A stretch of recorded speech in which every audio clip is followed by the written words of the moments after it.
जय हिंद। सभी दोस्तों को आप लोगों का आज का क्लास पॉलिटी का चलेगा, जिसमें हम लोग कुछ अनुच्छेद के बारे में बात कर रहे थे। हम लोग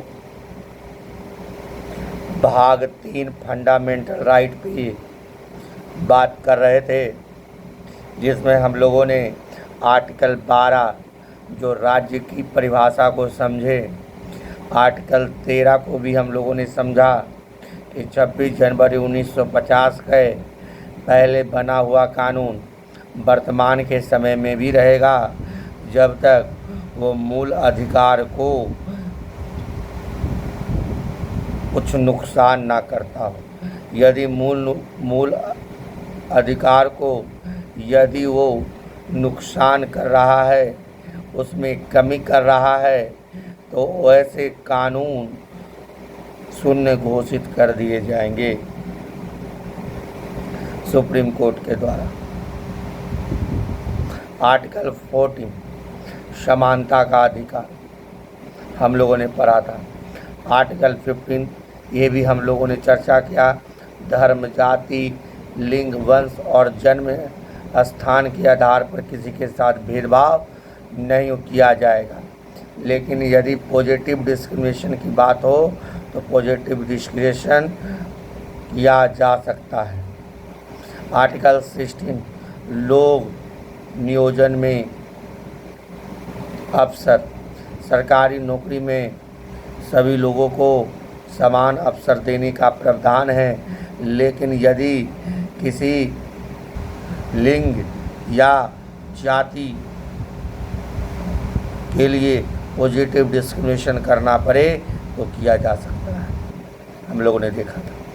आर्टिकल 70 छुआछूत के बारे में हम लोगों ने अस्पृश्यता का अंत के बारे में देखा। आर्टिकल 18 उपाधियों का अंत देखे हम लोग आर्टिकल 19 में स्वतंत्रता के अधिकार में 6 प्रकार के अधिकार को देखें। आर्टिकल 20 अपराध के दोष सिद्धि के संबंध में संरक्षण के बारे में हम लोगों ने पढ़ा।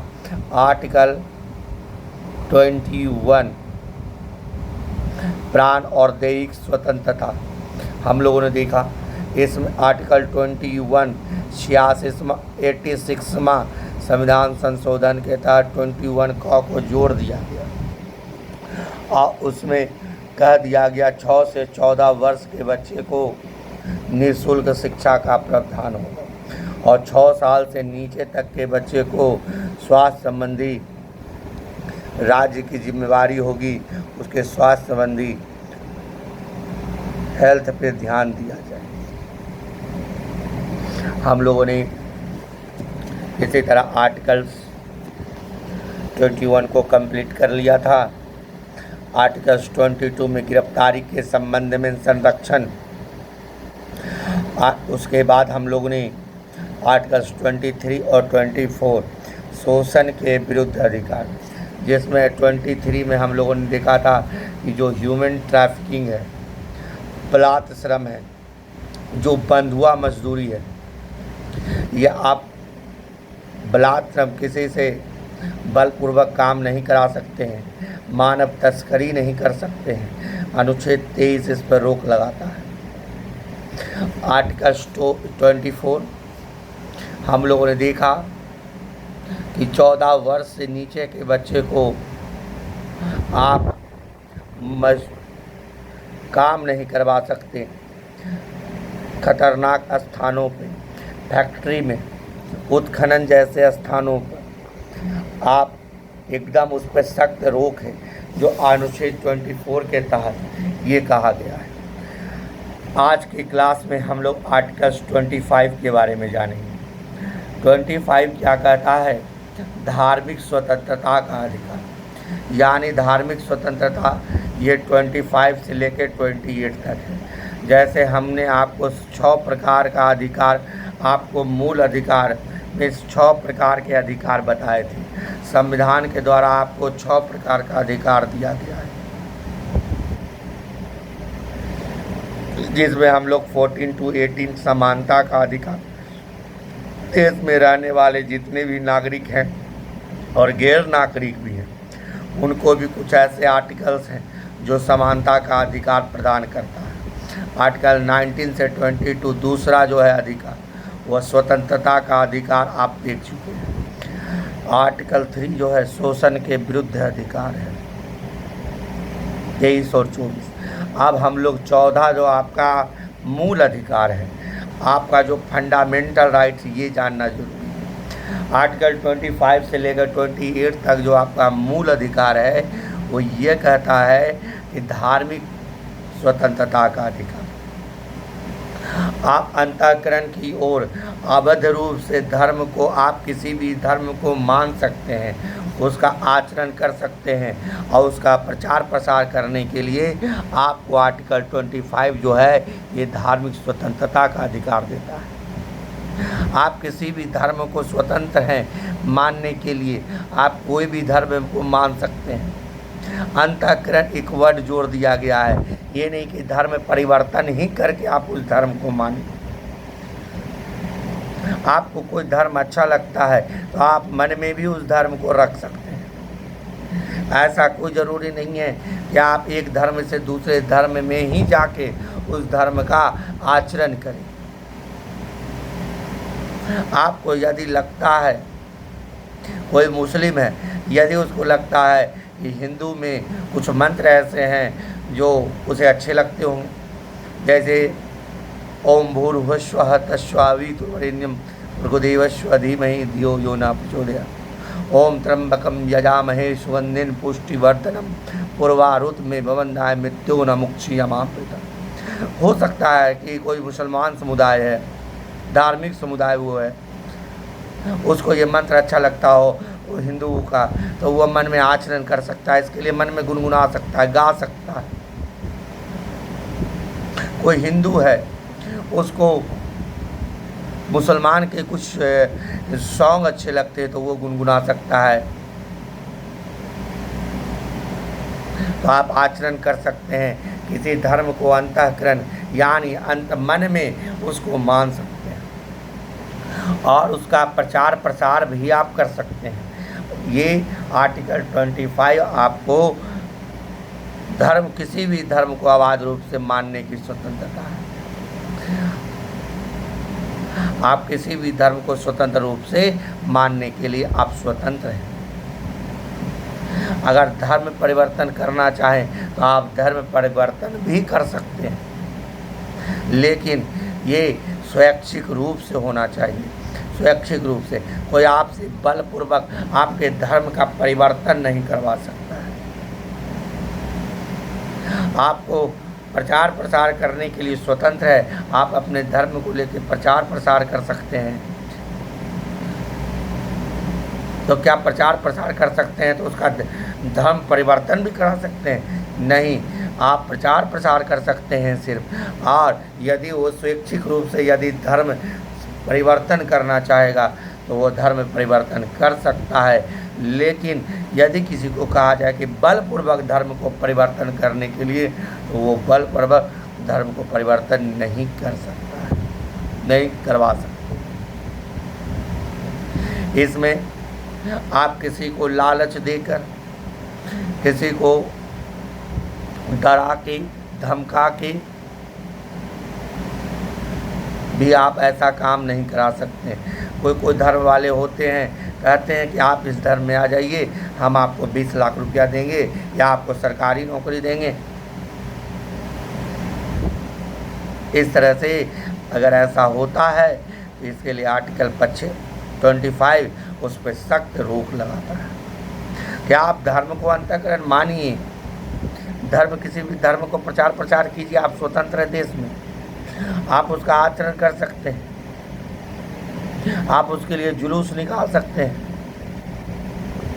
लेकिन वो भी जुलूस निकालिए और ये स्वतंत्र है, लेकिन लोक व्यवस्था को उसमें किसी भी प्रकार का दिक्कत नहीं आना चाहिए।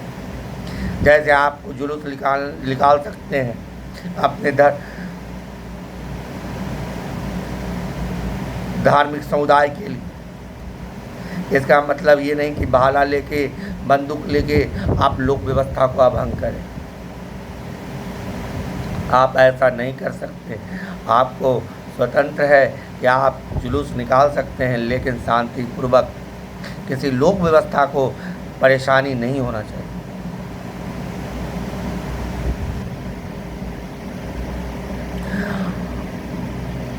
और धार्मिक स्वतंत्रता,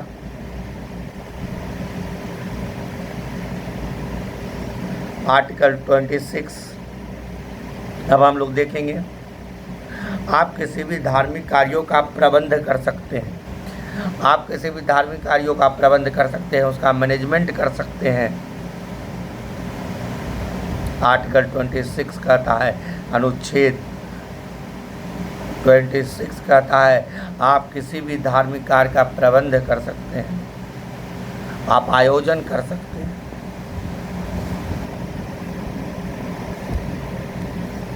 आर्टिकल 26 क्लियर हो गया होगा। आर्टिकल 26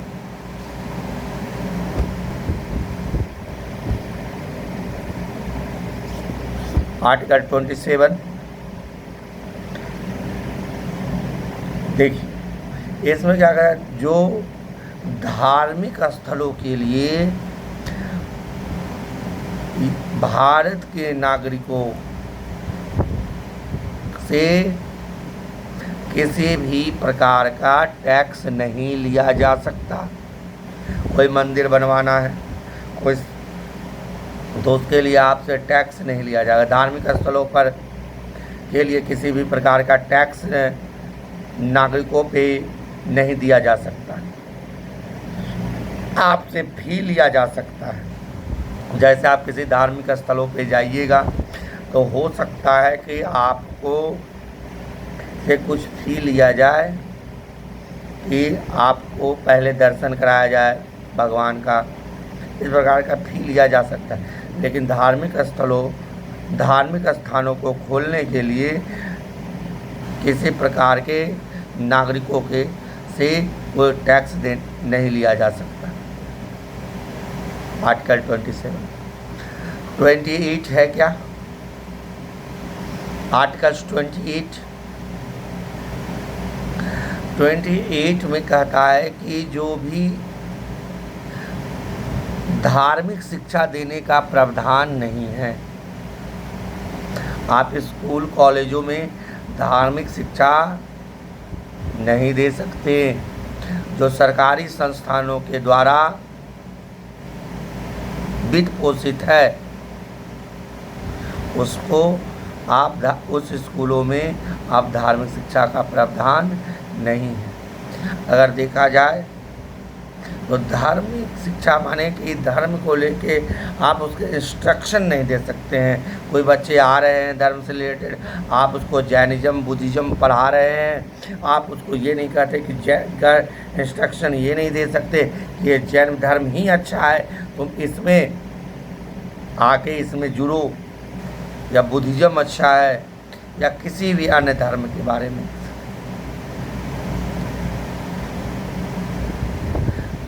लेकिन कुछ ऐसे संस्थान हैं जैसे गुरुकुल हो गया, जैसे मदरसा हो गया, इसमें धार्मिक शिक्षा जिस इसी चीज़ के लिए जो खुला है उस चीज़ में आप सिर्फ उस चीज़ में आप धार्मिक शिक्षा दे सकते हैं। और जो सरकार के द्वारा सरकारी स्कूल हैं, सरकारी संस्थान हैं, वहाँ पे आप धार्मिक शिक्षा धार्मिक इंस्ट्रक्शन नहीं दे सकते। धार्मिक शिक्षा में यदि देखा जाए जो विषय पढ़ाए जाते हैं, आपको मुगल पढ़ाए जाते हैं, कुछ ईसाई धर्म के बारे में पढ़ाया जाता है, कुछ जैन धर्म के बारे में पढ़ाया जाता है। ये तो धार्मिक ये विषय जो है विषय वस्तु तो पढ़ाए ही जाएंगे, लेकिन जो इसके इंस्ट्रक्शन है, यहाँ अगर कोई बच्चा आया तो इस धर्म में उसके बारे में इतना बोले और बच्चे को बताएं कि कहीं जैनिज़्म में बहुत अच्छा है, इसमें जुड़ना चाहिए, तो इस तरह के आप इंस्ट्रक्शन नहीं दे सकते। आर्टिकल 28। अब हम लोग 29 और 30 पे बात करेंगे, जो शिक्षा और संस्कृति का अधिकार है। शिक्षा और संस्कृति के अधिकार में आर्टिकल 29 क्या कहता है? अल्पसंख्यकों के हितों का संरक्षण। जो माइनॉरिटी ग्रुप है, कुछ हमारे समाज में माइनॉरिटी है, कुछ मेजॉरिटी है, जो अल्पसंख्यक है, माइनॉरिटी जिसकी संख्या कम है, वो भाषा, लिपि और संस्कृति, उनका जो अपना भाषा है, उनकी जो संस्कृति है, उनकी जो लिपि है, वो अपने भाषा, संस्कृति और लिपि का के हितों का संरक्षण कर सकते हैं। आर्टिकल नंबर 30, आर्टिकल 30 कहता है जो अल्पसंख्यक है अपने मन पसंद का शैक्षणिक संस्थान भी खोल सकते हैं। आर्टिकल 30 अपने मन पसंद का शैक्षणिक संस्थान जैसे मदरसा खोलना चाहें, जो माइनॉरिटी ग्रुप के लोग हैं वो खोल सकते हैं।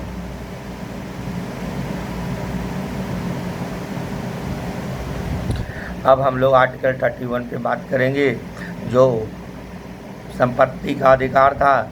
मैंने आपको बताया इस संपत्ति के अधिकार को मूल अधिकार से हटा के इसको कानूनी अधिकार बना दिया गया। आर्टिकल 300 क में इसको जोड़ दिया गया है। अब हम लोग आर्टिकल 32 पे बात करेंगे। 32 क्या कहता है? संवैधानिक उपचारों का अधिकार, यानी आर्टिकल 32 को संविधान की आत्मा कहा गया है। संविधान का आत्मा क्यों कहा गया? जो आपके मूल अधिकार हैं, 6 प्रकार के जो मूल अधिकार आपको दिए गए हैं, अगर ये मूल अधिकार का सरकार या कोई लोग आपसे छीनने का कोशिश करता है तो आर्टिकल 32 के तहत आप सुप्रीम कोर्ट डायरेक्ट जा सकते हैं। आपको थाना, हाई कोर्ट, वकील, ठीक है, किसी के पास जाने की ज़रूरत नहीं है। आप डायरेक्ट 32 आपका संवैधानिक उपचार है। आप इसकी आर्टिकल 32 की मदद से आप डायरेक्ट अपनी आवाज़ को सुप्रीम कोर्ट में रख सकते हैं। अब सुप्रीम कोर्ट बाध्य है इसके लिए सुनवाई करने के लिए। आपके मौलिक अधिकार का कोई हनन नहीं कर सकता, और इसके लिए सुप्रीम कोर्ट 5 प्रकार के रीट जारी करती है। पहला जो रीट है बंदी प्रत्यक्षीकरण, दूसरा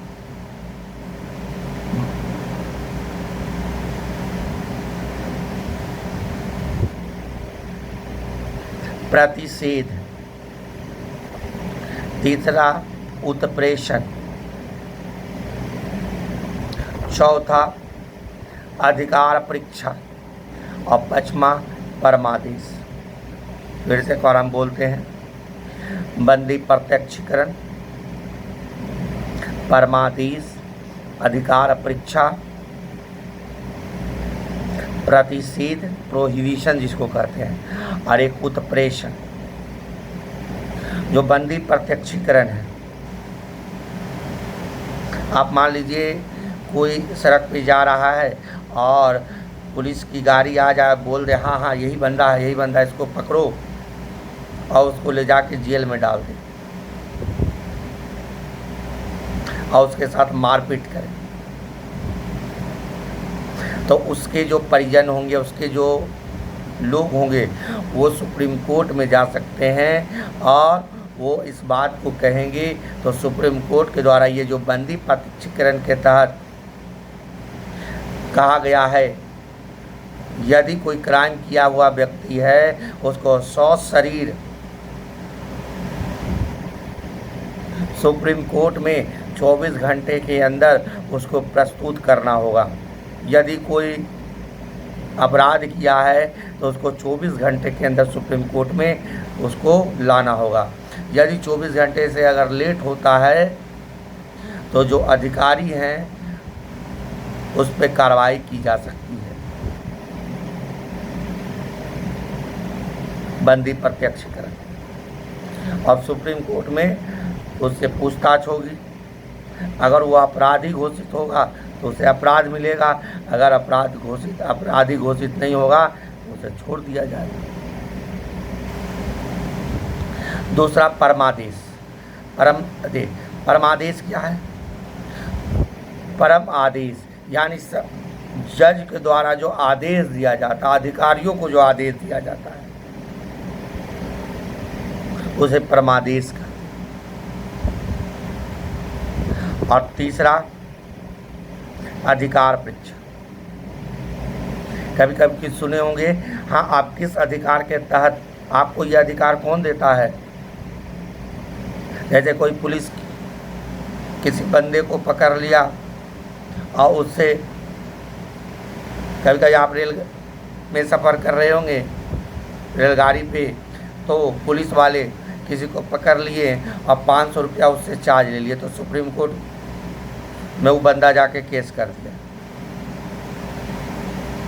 सुप्रीम कोर्ट उसको बुलाएगा आप और उससे पूछेगा कि आपको ये अधिकार कौन देता है कि आप जो हैं, ठीक है, उसको पकड़े, आप उसे 500 लेने का अधिकार आपको कौन दिया? आप जवाब दीजिए। यह अधिकार परीक्षा यानी 3 गो जो शुरू के हैं, बंदी, प्रत्यक्षीकरण, परमादेश और अधिकार परीक्षा, यह अधिकारियों के लिए है। और चौथा जो प्रतिषेध हैं, जो सुप्रीम कोर्ट है, वो अपने नीचे वाले कोर्ट को प्रतिषेध, प्रोहिबिशन, यानी उसको कोई केस चल रहा है तो हो सकता है कि सुप्रीम कोर्ट निचली अदालत पर रोक लगा सकती है, इस कार्रवाई को तुम मेरे पे भेज दो, हम इसकी सुनवाई करेंगे, उस पर रोक लगा सकती है। और उत्प्रेषण क्या है? जैसे डिस्ट्रिक्ट कोर्ट मान लेते हैं, किसी को फांसी की सज़ा दे दी, तो हाई कोर्ट जो है उसके फैसले को परिवर्तन करके उसके सज़ा को कुछ कम भी कर सकता है, यह उत्प्रेषण कहलाता है। आर्टिकल 32 जैसा कि हम लोगों ने देखा, आर्टिकल 33 पे बात कर लेते हैं। संसद को यह अधिकार है, संवैधानिक अधिकार है, संविधान के द्वारा दिया गया अधिकार है, जो भी सशस्त्र सेना है, आर्मी है, नेवी है, ठीक है, जो पुलिस है, उसके कुछ मौलिक अधिकार को कम कर सकती है। अब हम लोग अनुच्छेद नंबर 34 की बात करेंगे। किसी एरिया में यदि मार्शल लॉ लगा हुआ है तो संसद को यह अधिकार है संविधान के द्वारा कि वहाँ के रहने वाले लोगों के मौलिक अधिकार को वो कुछ कम कर सकता है। जिस एरिया में अगर मार्शल लॉ लागू है तो संसद को यह अधिकार है वहाँ के रहने वाले लोगों के मौलिक अधिकार को वो कुछ कम कर सकते हैं।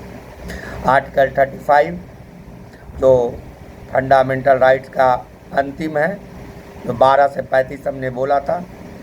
उसके बाद हम लोग DPSP पढ़ेंगे, राज्य के नीति निर्देशक तत्व, आर्टिकल 36 से आर्टिकल 51 तक अगले क्लास में। और 35 का अंत होता है कि संसद जो है उसको अधिकार है कि वो मौलिक अधिकार को लेकर वो कानून बना सकती है।